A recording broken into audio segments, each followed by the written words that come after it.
Last వీడియోలో మీతో share చేశాను కదా నేను డైట్లో ఉన్నాను. కానీ ఈ పాప్కార్న్ నాకు కాదు, మా హస్బెండ్కి 2 డేస్ నుంచి అడుగుతున్నాడు. సరే నిన్న కూడా చేయలేదు కదా, ఈ రోజన్నా చేద్దామని చెప్పి ఇంకా స్టార్ట్ చేశాను.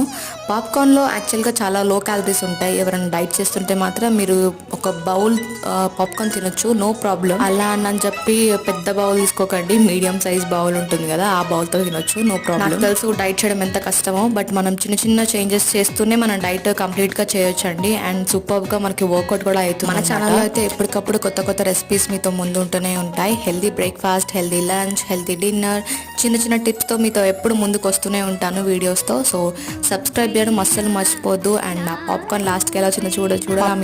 చిన్న టిప్ ఏంటో తెలుసా, చల్లారిపాక తినాలి, అప్పుడే క్రిస్పీగా ఉంటాయి అండ్ తిన్నాక కూడా టేస్ట్ బాగుంటాయి. వేడివేడిగా తింటే క్రిస్పీనెస్ ఉండదు, కొంచెం మెత్త మెత్తగా అనిపిస్తుంది అనమాట. ఐ థింక్ మీకు ఈ వీడియో నచ్చుతుంది అనుకుంటున్నాను. అండ్ ఈ టిప్స్ మీకు నచ్చినట్టయితే సబ్స్క్రైబ్ చేయడం అసలు. Thank you, bye bye.